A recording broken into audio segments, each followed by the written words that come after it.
This is where we normally run our airboats, right down this trail. It was basically just catastrophic. As far as the industry goes, this is the worst season I've ever seen in my lifetime. If the rain doesn't get into the aquifer, we're not going to have an aquifer. When lightning strikes, it's not just the grass that burns, it's the soil. We've had a number of 1,400, roughly, wildfires throughout the state.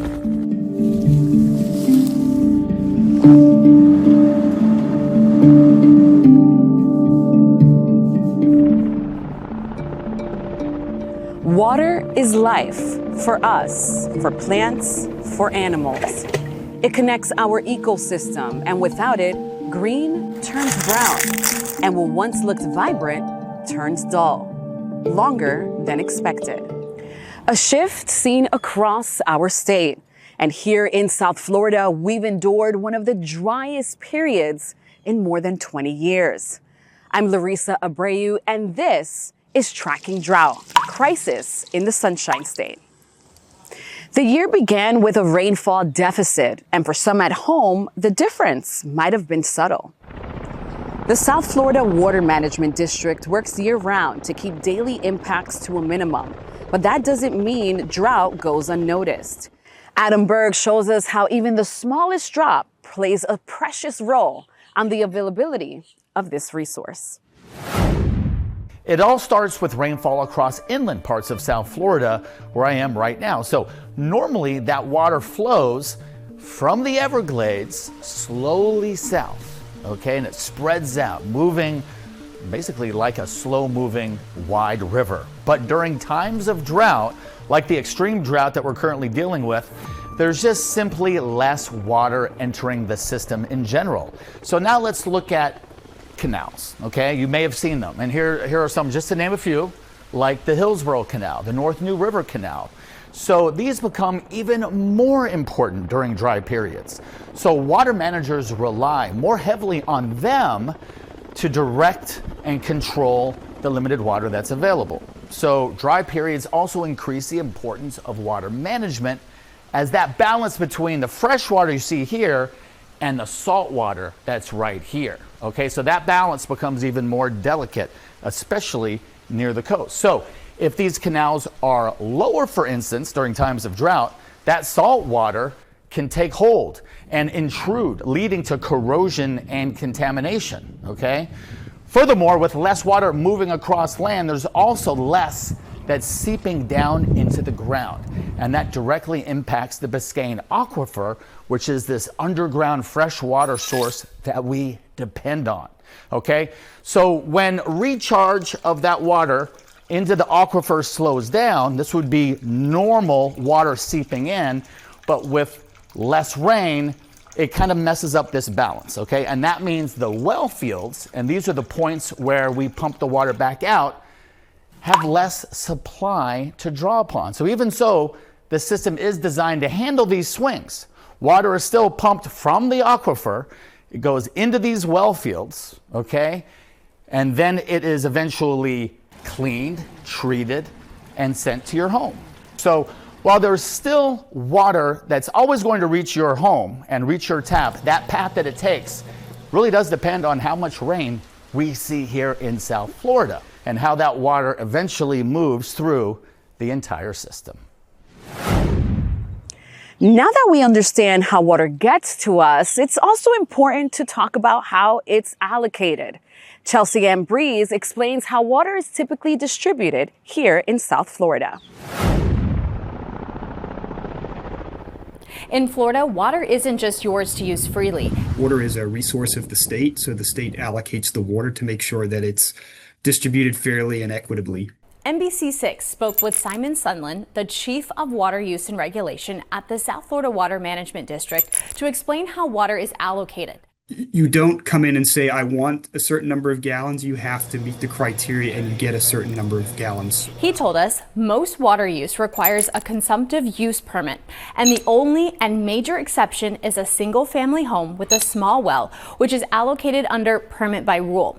But for anything bigger, like farms, public utilities, golf courses, or even construction, you must apply.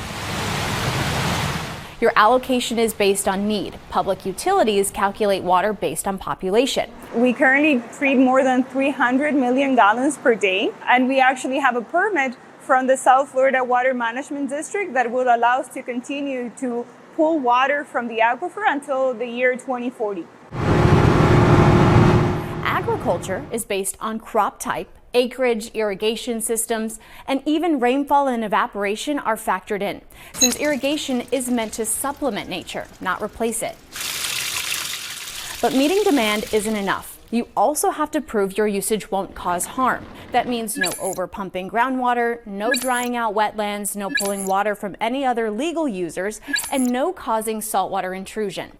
During droughts, restrictions can even tighten. In severe cases, the state issues water shortage orders, and everyone, from farmers to cities, have to cut back to protect the supply. So where does the water go? About 46% is used for public supply, things like drinking, cooking, and everyday use. Agriculture takes about 33%, and roughly 14% goes to landscape of golf courses and irrigation. 2% is single-family use from their own wells, and only about 0.5% goes to power generation. All other uses make up only a small fraction. At the end of the day, water allocation is about balance, making sure people get what they need while protecting the environment for the future. As we just heard from Chelsea, agriculture is one of the biggest industries that relies on water. It's also one of our main drivers of the economy here in the Sunshine State. Steve McLaughlin explores the impact of this year's drought on some of our most valuable crops. For many of us, the day can't begin without a strong cup of coffee. And for some, a cup of coffee is not complete without that magic ingredient we fell in love with as kids and probably take for granted: sugar.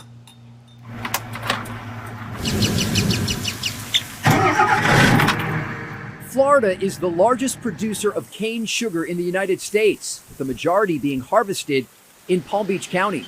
But sugar cane is a very thirsty crop, requiring about 5 to 8 feet of water spread across a field for over a year, according to the Food and Agriculture Organization of the United Nations. Achievable in rainy season, challenging in dry season, and almost impossible when the state has one of its worst droughts on record. As far as the industry goes, this is the worst season I've ever seen in my lifetime. R.C. Hatton Farms sits right on Lake Okeechobee, a perfect environment for sugarcane to prosper.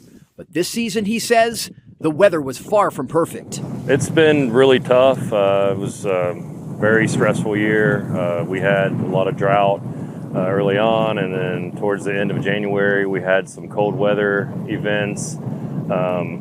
It was basically just catastrophic. Drought attacks the sugarcane. The sugarcane, obviously, that's a widespread crop that's been extremely damaged. Frigid temperatures attack another one of the farm's premier crops: sweet corn. The sweet corn, we lost over 300 acres, and that's just us, our company, and I know others that lost way more than we did. So for freeze, we hire helicopters to fly over the crops, and they push down warm air from the inversion layer, and it'll help wash out the cold air from below. And we can, if we didn't fly helicopters this year, we would have lost more corn. Cold outbreaks are always a possibility, but in Florida, they're not very common and usually don't last very long.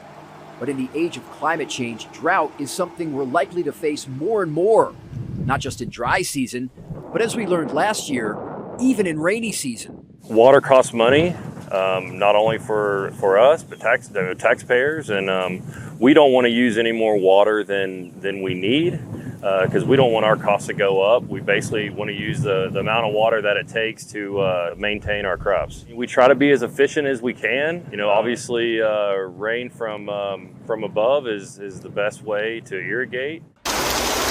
And while rain made subtle appearances, becoming more frequent during April, it hasn't been enough just yet to make up for the losses. The rain has actually helped. We've had some, a little bit extra rain, to be honest with you, here recently. If we could have spread that out over a longer period of time, it would have been a lot more efficient. been very stressful. It's kind of an emotional roller coaster, really, when you're dealing with dry weather, and then you're dealing with freeze, and then now we're getting too much rain. So it's almost like it's one extreme or the next. So not every season is like this. This is pretty wild, the stuff that's going on here in the last few months. About 46% of all permitted water goes to public water use, including our utilities. Earlier this year, Miami-Dade residents received a water shortage warning. So what does that really mean? And how do water treatment plants keep our water clean and abundant? We went looking for answers, and we asked the Miami-Dade mayor and the Water and Sewer Department. Water is critical to our agricultural community. It's critical to industry, obviously to public health and well-being. So really, there's no aspect that is not affected by the need for fresh, clean water. Basically, here in the Water and Sewer Department, what we do is we take the water from the aquifer and then we bring it to 3 major plants. We soften the water, then we disinfect, and then it goes into our system, our distribution system.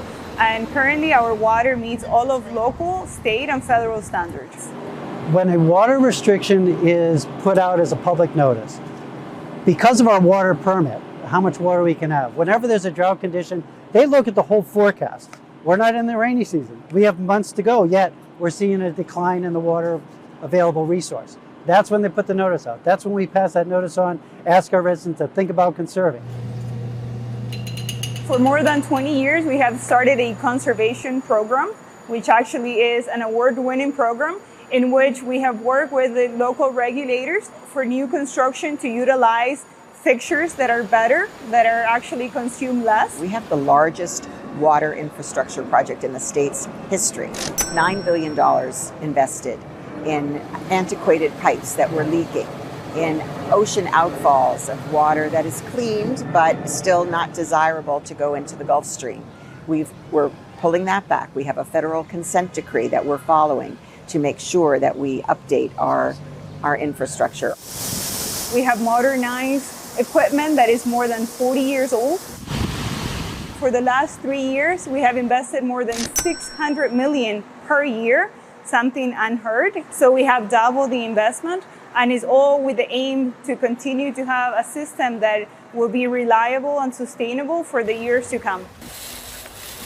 We were not impacted in terms of the water that we're able to pool in order to treat it and serve to our customers. The impact of the drought could be potentially in the long term for the saltwater intrusion, but not for our customers. So everyone should feel relaxed that we do have plenty of water and that we continue to treat through more than 300 million gallons per day. So we are well within our ability to meet the current projections, to meet those current levels. So we don't really see an issue at this point in time. It's not necessarily that we're worrying about what we have for available water. We have available water, but it's not for today, it's for tomorrow. During our conversation with the mayor, she explained that tourism is the county's main source of income. So how could drought impact local business? We'll explain right after the break.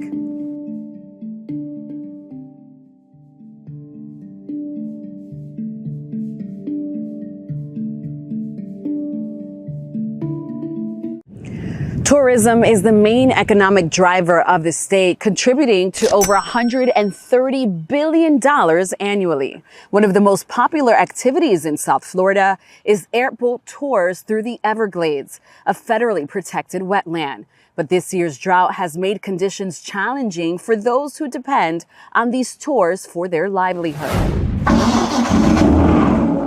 For nearly a century, the Jones family has made a living on the water. Their airboat business began here in the Everglades long before South Florida looked the way it does today. But this season, the water is disappearing. This is where we normally run our airboats, right down this trail. And as you can see, it's really not conducive to run an airboat down here, not anymore. Florida is experiencing the most widespread drought this early in the season since drought record began in the year 2000. And the impacts are not only visible, but they're also getting worse. My footprints are now plastered in here until we get our first summer rains. Low water levels are forcing tours at Max Fish Camp to slow down just as peak season gets underway. There's alligator tracks, turtle tracks, and raccoon tracks all right here. That means fewer trips, fewer visitors, and a significant financial hit for the family business. The next 3 months is when we make about 50% of our gross revenue for the year. Wow. And last year we had to shut down during the high, peak of our season. And this year we're having to shut down before we even get into the peak of our season. Wow. It's a very difficult blow to take, especially 2 years in a row. We started off the year at a deficit. We didn't really pick up a lot of rain. In fact, we have to take you back all the way to September. That was the last time South Florida saw significant rain. And then October happened and it was just 3.5. And we've literally been going down since then. Water is life here in South Florida, right? And not only we depend on it, it's the source of our drinking water, but also our economies depend on it. That we have livelihoods like airboat companies that depend on water levels being sustained during the dry season. We also have tourism, recreation, even real estate depends on keeping our water clean and healthy and our Everglades healthy. 96 years of history, generations tied to the Everglades. Depending on water levels and cold fronts. Now they're watching the skies, hoping the next change in the forecast brings much needed relief. While touring the Everglades, it became clear that Marshall's family isn't the only one impacted by the drought. Plants, animals all need rain to survive. Chelsea Ambries explains. Drought impacts wildlife and plant life from the sky to the sea. And the longer drought goes on, the more those resources become scarce for wildlife, causing animals and birds to travel further distances just to get food. These water pockets can be up to 6 or 7 miles away from where they start out. This can disrupt established migration patterns, forcing animals to abandon their natural habitats and search for food. Animals like manatees. Every area that is a warm water refuge for manatee is going to have carrying capacity. It can only handle a certain amount of manatees. It can only provide the correct, the sufficient food and sufficient warm water. So in years of drought, you're going to have manatees that are fighting to get to areas that can keep them warm and can sustain their nutritional needs. As water sources shrink, animals and fish follow the remaining water pockets, leading to increased concentration and competition for the food.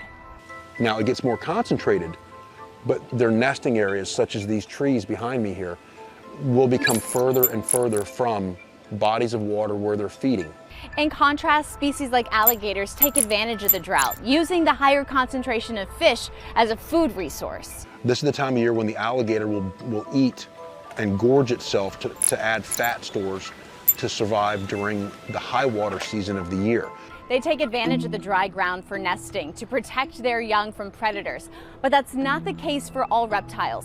Sea turtles need cool and moist conditions for healthy hatchlings. Those conditions may be a little bit more ideal. The humidity and a little bit of water in the nest is good. Where up by the dune, it's much drier, which the dry sand can hold the heat much more.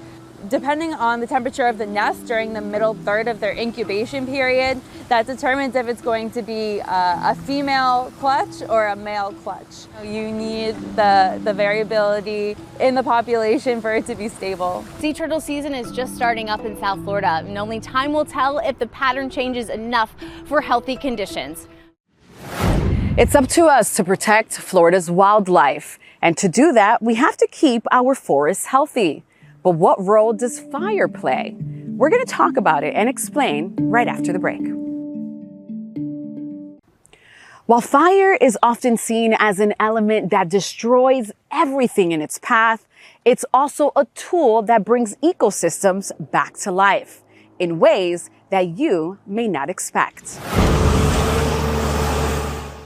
This blackened ground tells a story of wildfires now visible throughout parts of South Florida.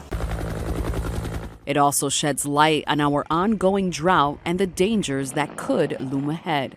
The drier fuels, obviously, they're combustible. It's a lot easier for them to ignite. So you're worried about the drought conditions right now. The water bed is below where it normally is. This year we had an early start to our fire season, it being one of the most active since 2011. We've had a number of 1,400 roughly wildfires throughout the state. We've had, with that, 86,000 acres that have burned. For some, the risk is more than just a warning. Our son had the hair on his arms burnt off. And his eyebrows. His eyebrows burned off, and he had really short cut hair, and it burned the top of his head. It's deeply personal. The fire went from the southwest corner of the property. The Glancy family knows that reality all too well. Burned all 15 acres in 15 minutes. It was huge and fast. We had 50-foot flames, 80-foot flames coming towards the house. Their home, Pine Ridge Sanctuary, nearly destroyed by fire in the year 2000. Now they're doing everything they can to make sure it never happens again. We're planning on having our 17th burn this year. The Florida Forest Service says prescribed burns are a critical tool. 1 week after a burn, the whole property will be wildflowers. Absolutely beautiful. That's why we contacted him, because I said, you have to manage this forest. So when he said burn it, we said, well, is that a management tool? And he said, yes. There's trees and animals that are both dependent on fire. Some animals need fire. They're dependent on fire for homes, for sheltering. And there's also trees that are fire dependent, that they won't produce their seeds. They won't open unless they get fire. The regeneration is unbelievable. Florida is experiencing one of the most active and intense wildfire seasons in decades due to the widespread drought. Drought equals no burn. And for families like the Glancys, it's a reminder of just how fast everything can change. By now, you can see how the state's drought has presented significant challenges. And even though we've seen rain over the last couple of weeks, it's hard to say how soon we'll fully recover. The state is now working with the federal government on a project designed to help mitigate this problem in the future. About half of the Everglades are gone by now. Historically, the Everglades used to be a continuous flowing river, right? That started in Lake Okeechobee, and the water flowed south through the Everglades wetlands into Florida Bay. As we started building roads, farms, our cities, we compartmentalized the Everglades, and we really lost that natural water storage that we used to have. It might look like I'm just walking across the field, but in fact, I'm standing in the Everglades. This area, by this time of the year, should be full of water. And as you can see, it's completely dry. That's the reason why Everglades restoration projects that are going to make South Florida more resilient are so important. One of the key projects that is being built right now south of Lake Okeechobee is the Everglades Agricultural Area Reservoir. The EA Reservoir is an essential component of Everglades restoration because it allows us to capture and store water when it's in abundance, when it's available, so during wet seasons or during wet years. This reservoir is going to take water flows that Lake Okeechobee would discharge to the northern estuaries. Instead of discharging to those, it's going to send it south into this reservoir. It'll also recharge the aquifers and provides resiliency into the system, and it keeps saltwater intrusion from getting into coastal drinking water wells. As you can see, we're just starting to dig out the well of the inflow pump station. The construction timeline is roughly about 3 years. Today is another major step that we are taking to restore the country's most unique and prized ecosystem, the Florida Everglades. Last summer, we signed a landmark agreement with the federal government between the state of Florida and the federal government. And what that allowed us to do was to help collaborate with the federal government to speed the timelines up. Major Bell, what changes were made in order to accelerate this project? So the landmark agreement has put a timeline on the Corps of Engineers to complete this project by December 31st, 2029. Once we get to a final agreement with our contractors and moving forward, Operations for the rest of the embankment and foundation contracts will move to 24/7 operations to be able to complete the project in the next 3 years. This is one of the largest reservoirs that the South Florida Water Management District has built. The reservoir is 10,500 acres, accompanied with a STA that South Florida Water Management has already completed. It's going to be the size of the island of Manhattan, and the idea is that it fills a gap that we currently lack in this ecosystem that is disconnected from Lake Okeechobee, its historic headwater supply, and it's compartmentalized. So it allows us to then flow water back through the system as it did when it was a river of grass. Changes to our ecosystem are inevitable. What's abundant today may be scarce tomorrow, but we have to do a better job at protecting and maximizing what we already have. I'm Larissa Abreu. Thank you for watching.